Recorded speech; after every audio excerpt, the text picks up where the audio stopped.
बेचारे गरीब आ रहे हैं अपने माश के लिए, अपने रोज़गार के लिए, इस तरह से जो भी फोर्सेस हैं उनको टारगेट बना रही है। मैं समझता हूँ कि ये नाकाबिल कबूल अमल होना चाहिए। इंसानी जान का जो ज़िया है और बेगुनाह को टारगेट करना है, तो ये तो बिल्कुल इस्लामी अक़दार और तालीमात के ख़िलाफ़ है। ज़ाहिर सी बात है कि हम में से हर कोई जो है वो कंसर्न होना चाहिए इसको कि जो आज सिचुएशन हमारे जम्मू कश्मीर में है और जिस तरह से हम सोसाइटी की लेवल पर, माशरे की लेवल पर, बिल्कुल मैं कहूँगा कि माशरा जो है वो तबाही और बर्बादी की तरफ बढ़ रहा है। और अगर हमने इसकी इस्लाह के लिए कोशिश नहीं की तो हम इसको बचा नहीं पाएंगे। आज जो आपने कहा कि सबसे बड़ा चैलेंज हमारे लिए ड्रग्स का है और अब ये मामला हज़ारों से लेकर लाखों तक पहुंच गया है।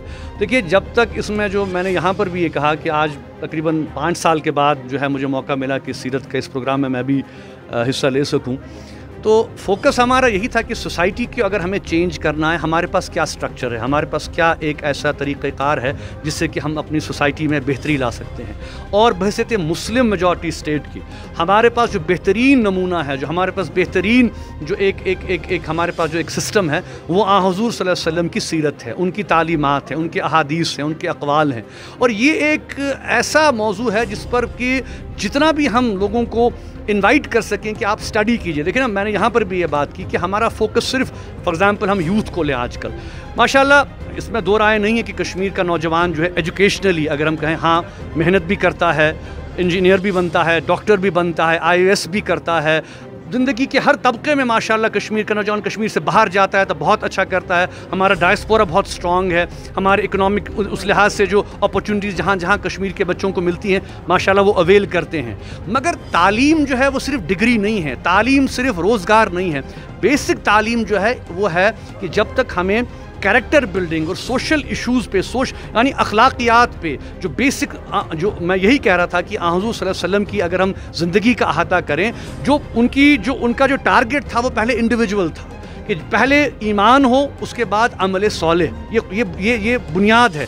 यानी पहले आप ईमान लाएं और नेक अमल, सौलेह अमल, अच्छे अमल, यानी हमें बुराइयों से दूर रहना है, हमें जो है गैर इस्लामी तरीक़ों से दूर रहना है। और ये जो आज हम देख रहे हैं हमारे माशरे में, आप देखिए सबसे बढ़कर जो है ये है कि अकाउंटेबिलिटी नहीं है। देखिए सबसे पहले ये है कि आज बुनियादी तौर से जब तक वालिदैन, मैं आपके तवस्सुत से मीडिया के द्वारा गुजारिश करूँगा कि वालिदैन खुदा के लिए अपनी ज़िम्मेदारियों को समझे। देखिए मीर वाइज का कुछ कहना, इमामों का कुछ कहना, ख़तीबों को कुछ कहना, स्कूल प्रिंसिपल, ये सब ज़ाया है जब तक हमारे पास बुनियादी फैमिली स्ट्रक्चर जो है वो हमारे वालिदैन हैं, वो माँ बाप हैं। तो जब तक माँ बाप जिम्मेदारी नहीं लेते, जब वो इतना फोकस करते हैं बच्चों पर कि हमारे बच्चे को बेहतरीन एजुकेशन मिले, ट्यूशन मिले, उसको बेहतरीन एवेन्यूज़ मिले, बेहतरीन स्कूल मिले, बेहतरीन उसको तालीम मिले, तो हमें तालीम के साथ साथ तरबियत पर हम जोर क्यों नहीं दे रहे हैं? तरबियत जो है वो बिल्कुल लैकिंग है।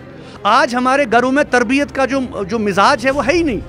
यही वजह है कि पिछले हफ्ते भी जो हमने एक कोशिश छोटी सी की कि हमने जो है जामा मस्जिद में ये बात को यकीनी बनाई कि जो हमारे छोटे छोटे जो ये मकतब हैं, देखिए आप स्कूल जाते हैं, स्कूल में आप फॉर्मल तालीम पढ़ते हैं, लेकिन मकतब में जब तक आप बच्चों को नहीं भेजेंगे, आधा ही घंटा आप भेजें मकतब में, और उसमें आप उनको बच्चों को जहाँ कुरान पढ़ाएंगे वहाँ पे इखलाकियात हमें पढ़ाना है, वहाँ पे हमें कैरेक्टर बिल्डिंग पढ़ानी है, वहाँ पे हमें बच्चों को बिल्कुल, अगर हमारे 5 साल का बच्चा है और 15 साल तक वो मकतब में जाता है, आप देखेंगे उसको इस्लाम की बुनियादी तालीमात, इखलाकियात, दीनदारी, परहेजगारी, सच्चाई, हमें ये वैल्यूज़ देने हैं। और यही वैल्यू चूँकि मिसिंग है। देखिए आज हमारा सिस्टम ये है कि माँ बाप सुबह निकलते हैं, दोनों जॉब कर रहे हैं, टाइम ही नहीं है, बच्चे के लिए टाइम नहीं है। अब बच्चे को आप कैसे एड्रेस करेंगे? आप उनको फ्री हैंड देते हैं, जो भी बच्चा मांगता है आप उसको देते, चाहे उसको मोबाइल फ़ोन दें, आप उसको लैपटॉप दें, आप उसको पॉकेट मनी दें। अब उसके असरात आप देखिए, सोशल मीडिया जहाँ पे एक अच्छी चीज़ है, मगर उसका भी हमें हाथ रखना है। आप छोटे छोटे बच्चों के हाथों में मोबाइल है,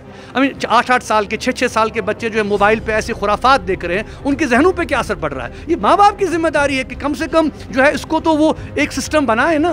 तो आई थिंक ये एक बहुत बड़ा लैकिंग है हमारे लिए कि अकाउंटेबिलिटी जब तक हम नहीं करेंगे। देखिए स्कूल्स अपना काम करते हैं इन टर्म्स ऑफ एजुकेशन, वो आपको दे रहे हैं, मगर जब तक आप वो घरों में माहौल नहीं बनाएंगे, वालिदैन जो हैं वो अपने बच्चों के लाइफ में इंटरेस्ट, देखिए लाइफ सिर्फ एकेडमिक लाइफ नहीं नहीं है, उनकी सोशल लाइफ में आपको इंटरेस्ट लेना है।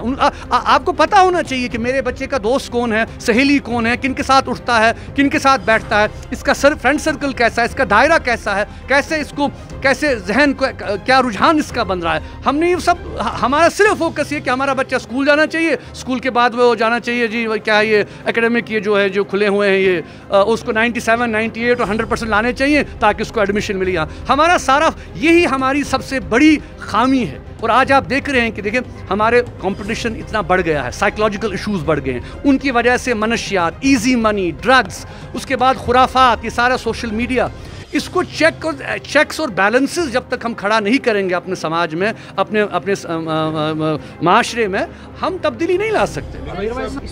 इस पे तो हमने बिल्कुल बरमला, मैंने बयान भी दिया, और ये तो बिल्कुल एक अफसोसनाक और बिल्कुल नाकाबिल कबूल अमल है। और हम समझते हैं कि जहाँ तक इस्लाम का ताल्लुक़ है, इस्लाम हमें इस बात की तलकीन करता है कि इंसानी जान का जो ज़िया है और बेगुनाह को टारगेट करना है, तो ये तो बिल्कुल इस्लामी अक़दार और तालीमात के ख़िलाफ़ है। हम सब इसकी एज ए सोसाइटी हम सब इसकी हर एक ने की भी मज़म्मत भी की, हम भी इसकी मज़म्मत करते हैं। जो लोग बेचारे गरीब आ रहे हैं अपने माश के लिए, अपने रोज़गार के लिए, इस तरह से जो भी फोर्सेस हैं उनको टारगेट बना रही है, मैं समझता हूँ कि ये नाकाबिल कबूल अमल होना चाहिए। हाँ बिल्कुल, एक तकरीबन 5 साल के अरसे के बाद हम मिले, और अगरचे एक बड़ी सी इनफॉर्मल हमारी एक गैदरिंग थी, आपस में वो मिले, और हम याद कर रहे थे उन साथियों को भी जो हमारे दरमियान नहीं रहे इन 4-5 सालों में। बहुत से ऐसे साथी हैं जो वो इस अरसे में गुजर गए, जो जेलों में हैं, उनको भी हम याद कर रहे थे, और हालात वाक़यात पर भी हमने जो है वो बात की। इंशाअल्लाह कल जामा मस्जिद में इस हवाले से मज़ीद बात करूँगा इंशाअल्लाह।